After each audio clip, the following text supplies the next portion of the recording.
The war in Ukraine contributing to food shortages worldwide, forcing millions of people around the world to resort to food aid programs. A new report from the Bill and Melinda Gates Foundation says there are enough resources to make all parts of the planet food self-sufficient. Mark Suzman, CEO of the Bill and Melinda Gates Foundation, spoke to me and Akiko Fujita. Essentially, what the report says and notes, because we're grounded in data, it's a very challenging time, as you know, for food security. The inflation of food prices has meant dramatic shortages, particularly in developing countries across Africa and Asia. And what you see is then many tens of millions of people being thrust onto food aid, needing aid simply to stay alive. And the report says actually that shouldn't be the case. It's very possible to have all parts of the planet, including Africa, be food self-sufficient and actually become food exporters, which has broader economic growth prospects as well. But to do that, especially in the context of severe climate change, you need to have smarter tools. And the most important ones are crops that are going to be more drought and flood resistant, because we know these countries are already facing these. And so we cite some examples of both corn in Kenya and rice in India, which are able to grow in much tougher conditions, that these need to be scaled rapidly. And we have the tools and technologies to do that. And that could actually help address the problem and turn these food importing countries that often face starvation into robust food self-sufficient countries that can actually be exporters. Yeah, Mark, it's fascinating to read about some of those examples that you gave. You know, makes me think, to what extent is climate change going to fundamentally change the type of food that we eat, but also how well equipped are developing countries, especially to keep up this kind of research? Is that on the private sector, or is it the government that needs to pick up the load? Well, it's both. Actually, the most important agricultural research group is a global group. It has a really complicated acronym called CGIAR, but it's basically one that the US and the Gates Foundation and others are among the key funders, which invests around $1 billion a year in exactly these, because these are global public goods. Crops that can grow in Africa or Asia can also grow in the US or in Latin America. It's just that Asia, South Asia, and Sub-Saharan Africa happen to be the two places that are being most affected by climate change, even though they contributed least to the greenhouse gases that caused it.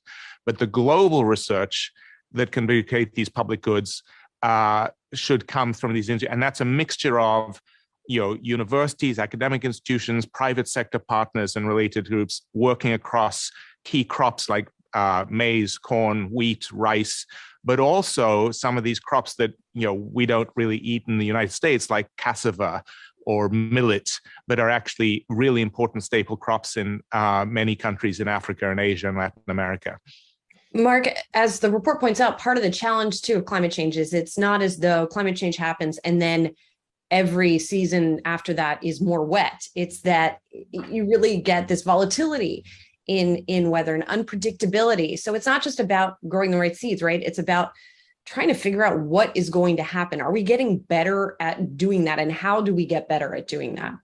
Yeah, it's a great point. And so one of the tools that we have, and actually this is something that gets used commercially in the US and is starting to be, is using what we call adaptation atlases, where you use digital soil health mapping from satellite health mapping that actually analyzes at a granular level the chemical composition of the soil, which we now have the technology to do anywhere on the planet. And that allows you to have a much more customized thing saying, in these climate conditions, here's a more customized fertilizer combination you can use that uses less fertilizer in a smart way. Here's exactly the kind of crop or the kind of seed that will be most responsive in that soil. And by doing that, you can actually massively improve productivity and the resilience of the crops. And so those are tools that are just coming online. We're helping create them as public goods and putting them, but need to be accelerated and scaled. And we think that is because it is a little bit of an arms race. The climate change is getting worse and more challenging. We have some data in the report that shows, say on the continent of Africa, where 30% of crops will be affected by heat stress on a regular basis by 2030. But we think we can get ahead of that curve with these investments and some of the additional surround supports, because you've then got to create, a better markets to take up and purchase the crops. There's also, interestingly, we don't talk about it in the report, but there are opportunities to do more drought-resistant livestock. We've been part of doing something which is a term I hadn't used before called dual-use poultry, but where we've been working to develop, and we actually have a partnership with the government of Qatar that's investing in these drought-resilient chickens, which actually are more likely to survive in droughts and provide eggs and meat, and so provide then income, in this case for women farmers who are more likely to farm chickens. And so there are lots of those kinds of opportunities. And that was part one of Akiko and Julie's interview with Mark Suzman, who is the Bill and Melinda Gates Foundation CEO.